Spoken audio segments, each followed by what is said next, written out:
The story of Australia's Aboriginal people stretches back more than 65,000 years, making it one of the most remarkable chapters in human history. Their genetic legacy tells a tale of endurance, migration, and adaptation, representing the longest continuous cultural tradition on Earth.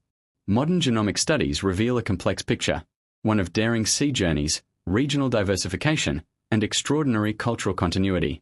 Far from being simple hunter-gatherers, the first Australians displayed advanced technology and organisation from the very beginning. Archaeological discoveries at Majid in Arnhem Land completely reshaped our understanding of early human arrival. Here, tools, grinding stones, ochre deposits, and even the world's earliest ground-edge axe fragments, dating back around 65,000 years, prove that these pioneering people possessed highly developed toolkits and artistic traditions far earlier than once believed. Crossing into Australia itself required incredible courage and skill. Paleo-sea modelling shows that even at the lowest sea levels, purposeful voyages of at least 90 kilometres were needed to reach the continent. This wasn't a single accidental drift, but a coordinated migration involving large groups arriving in waves. The Timor-Rodi route is the most likely path, followed by rapid expansion inland through natural highways of rivers, ridges, and resource-rich areas. Archaeological evidence from southeastern sites adds another layer to this story. At Lake Mungo, burials reveal some of the world's earliest complex rituals. The famous Mungo Lady, the oldest known cremation, and Mungo Man, both dated to around 40,000 years ago, demonstrate sophisticated spiritual traditions and deep cultural continuity. Together with finds from the north, they show that Aboriginal people spread across the continent within just a few thousand years of arrival. He expelled Ibrahim from the court and gave him nothing. Ibrahim, peace be upon him, returned to his family. On his way back, he filled his bag with sand, prayed to Allah, and by Allah's mercy, that sand was transformed into flour. When his family opened the bag, they found food, a miracle from Allah. Sometime later, Nimrod summoned Ibrahim, peace be upon him, to debate with him. He asked, "Who is your Lord?" Ibrahim replied, "My Lord is the one who gives life and death."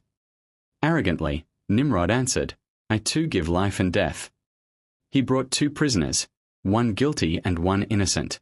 He freed the guilty man and executed the innocent one, saying proudly, "See, I too give life and death." Ibrahim, peace be upon him, then gave a challenge that left Nimrod speechless. He said, "My Lord is the one who makes the sun rise from the east. If you are God, then make it rise from the west." At that, Nimrod was struck silent in front of his people, utterly humiliated. The Quran records this debate, stating that when Ibrahim gave this challenge, the disbeliever was dumbfounded, and Allah does not guide the unjust. Despite Nimrod's power, soldiers, and tyranny, Ibrahim, peace be upon him, stood unshaken like a mountain in his faith. Finally, Nimrod gave the order that Ibrahim should be burned alive. People collected wood for months and even years, until they built a fire so immense that birds could not fly over it. To hurl Ibrahim into it, they constructed the first catapult in history. Bound in chains, Ibrahim, peace be upon him, was cast into the inferno. As he was being thrown, Ibrahim prayed, "Allah is sufficient for me, and he is the best disposer of affairs." At that moment, Allah commanded the fire, "O fire, be cool and safe for Ibrahim." Instantly, the fire became a garden filled with flowers, streams, and peace. Angels descended, offering their help, but Ibrahim, peace be upon him, replied, "I need nothing except my Lord."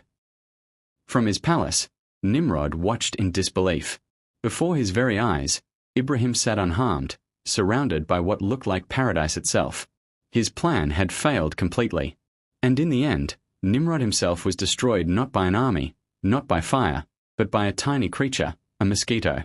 It entered his nose, driving him into madness until he died in misery. As for the lizard, historical reports tell us that when Ibrahim, peace be upon him, was cast into the flames, every animal tried to help put the fire out. Even small birds carried drops of water in their beaks.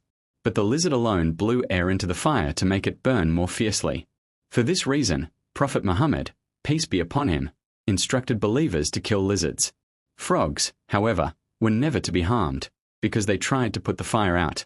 Would you like me to now shape this script into a voiceover style, with shorter, dramatic sentences and pauses, so it sounds powerful when narrated in a YouTube video? The British colonization of 1788 brought devastation.